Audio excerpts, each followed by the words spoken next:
Amane was an antisocial loser who had no friends and only found happiness in his Johnny Sins CDs. However, his whole life changes for the better when he saves the depressed girl next door with his Riz, and now she's in love with him, giving him the happiness he's been missing. They first meet when Amane is heading home from school and spots Sheena, who's just sitting there in the rain, all depressed. He thinks of walking past, but then he sees her crying and figures he can't just leave her there. So, he strolls over, pops his umbrella over her, hands her the umbrella and tells her not to get sick. The next day at school, Amane's sneezing heavily due to the rain from the other day. Then, Sheena strolls into class, and the entire room collectively loses it, swooning over her beauty like she's prime Megan Fox. Amane thinks about how the school's angel is amazing at everything she does while keeping a smile on her face, and concludes that it's impossible for an angel like her to be a depressed emo. He knows how every pathetic simps would love to date her, but unlike them, a Sigma Chad like him doesn't. Later that day, Amane drags his half-dead self back home, and to his surprise, Sheena is there, waiting for him with his umbrella. Sheena says she's just returning what's not hers and comments that he looks horrible. Amane tells her to mind her business, but Sheena claps back, saying that she has to care after he got sick trying to play knight in shining umbrella. He snatches the umbrella from her and tells her to let it go, but mid-talk, he nearly collapses. Sheena catches him like a rom-com heroine and insists she owes him one. She steps into his disaster of an apartment and immediately tells him to change his clothes, while she'll be back shortly. When Amane asks why she'd want to return to this dump, she simply says she wants to help him sleep better. Then she scampers off to her own room, leaving Amane still in disbelief at how she's living right next door. Later that night, he wakes up to find Sheena watching him. She informs him he's been passed out for 2 hours and asks if he's hungry, as she made rice porridge just for him. Amane is baffled to know that she's good at cooking too. She hands him a thermometer for him to check his own temperature, and when he lifts his shirt to check his, Sheena looks away in a flustered panic. Right there, Amane finally gets why every guy at school is simping for her cuteness. She comes back with the porridge and asks about his fever. He says it's nothing a few pills and sleep won't fix. But Sheena gives him an impromptu lesson in why health class matters. When she hands him the food, he just stares at it like a stupid donut. She teases him about needing to be spoon-fed, but he's more surprised she can cook. She shrugs and says it's basic survival when living solo and suggests that he also needs to learn how to both cook food and clean his crusty-looking room. Amane compliments her food, and she shrugs it off, saying that a one-armed dummy could make rice porridge. Then he brings up the elephant in the rain, and asks why she was sulking in the rain like a tragic character, and suggests that it's because she got dumped by her 4 boyfriends. Sheena quickly clarifies that she has no boyfriend, and her morals are not loose, so that she would clap different dudes. Amane jokes that she probably has suitors lining up, but that hits a nerve. She snaps that she's not a public toilet, and he catches the shift in her vibe and apologizes. She reveals that she was just trying to clear her head that day, and she apologizes, too, for getting him sick. He brushes it off, saying he doesn't mind, and unlike other guys, he won't be trying to milk her guilt to get her to gobble his glizzy. It surprises Sheena to what that, and she acknowledges how tiring it is that the boys around her all have a desire for her. He also adds it's kinda refreshing to know angels have bad days, but out of annoyance, she asks him not to call her that.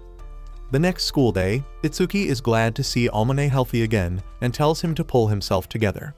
As they're walking, Amane spots Sheena helping classmates with math, and Itsuki casually reminds him she's out of his league. That evening, Amane is sipping a pathetic jelly for dinner on his apartment's balcony, and when Sheena sees what he's eating, she scolds him for his poor food choices. She then goes inside, telling him to wait in his room, and moments later, comes back with real food that she has left over. He thanks her, makes another joke about angelic cuisine, and she once again tells him to quit it with the angel thing. Then, while eating, he thinks about how delicious it is. The next morning, he returns her dish, and she thanks him for actually washing it. But then, to his surprise, she gives him another plate of food. He protests at her gesture, but she insists she always makes too much. He gives in and thanks her, but warns that if she keeps doing this, he might catch feelings for her. She asks if that's the case, and he coldly tells her that he doesn't, and she slams the door in his face. From that point on, Sheena keeps giving Amane her homemade cooking, and his diet miraculously improves, from what was once diarrhea-inducing junk food to now nourishing meals. At school, Amane asks Itsuki if he looks healthier, and is genuinely surprised when Itsuki says he's finally not resembling a corpse.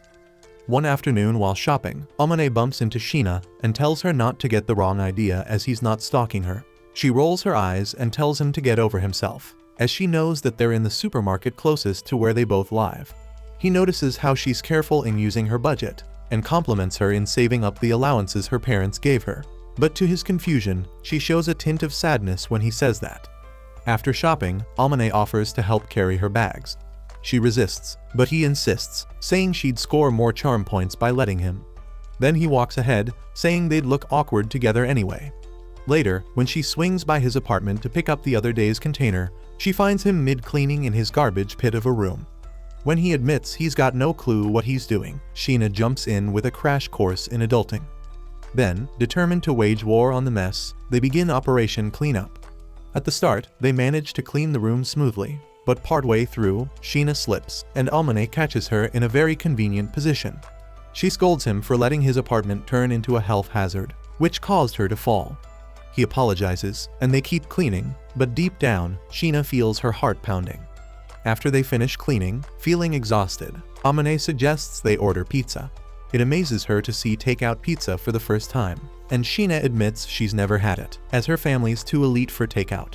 As she digs in, she tells Amane to stop staring, and he fires back at her, saying she has zero charms. However, he expresses how he likes this casual version of her more than the stiff, perfect one from school. She says she's always been like this deep down. Amane tells her she can chill around him, and she says she can't when his eyes are doing stuff to her. Before leaving, Amane asks why she keeps feeding him every day. She claims that she just likes preparing food for other people, and it makes her happy to know that Amane is eating quality food instead of his usual junk food. She adds that, unlike other dudes, Amane doesn't catch feelings towards her actions, which she enjoys. She goes to her room, and Amane draws the conclusion that she holds no feelings for him. Some days later, Amane stumbles across Shina parked on her lonesome and naturally asks what she's doing by herself. She casually throws out a nothing, but Amane's not buying it. His detective senses tingle when he sees her outfit covered in fur and injuries, and he asks her if she's been cuddling a tiger. Shina confesses that she just climbed a tree to rescue a cat and failed. Amane, playing the part of reluctant hero, tells her to hold still and shows up moments later with a med kit like some sort of overprepared Boy Scout.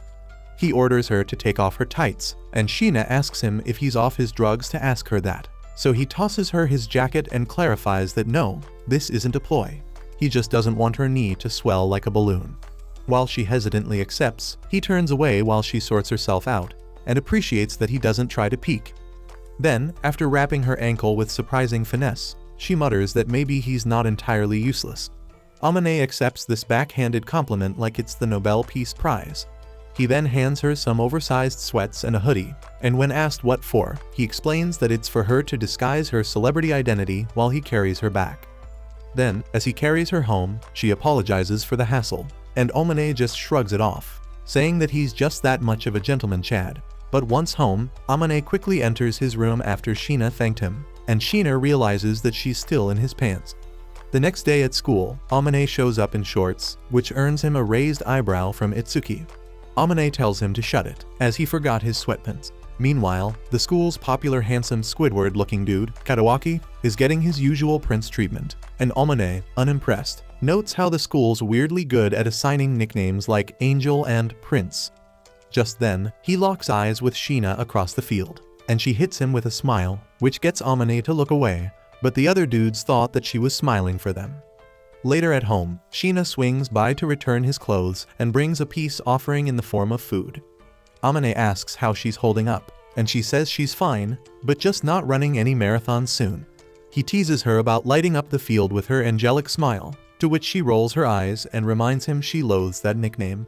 Curious, she asks why the crowd practically fainted when she smiled, and Amane, ever the smooth talker, compliments her looks and pokes if she's into Kadawaki. Shina tells him that she has no interest in Kadawaki and fires back that if pretty faces were enough, Amane would be in love with her right now, which leaves Amane momentarily rebooting. It amuses him how she acknowledges that she's a baddie, and she simply brushes it off, saying that she knows it from how others treat her, plus she takes good care of herself. He checks the food and asks if she made it, and she tells him to microwave it. But Almane says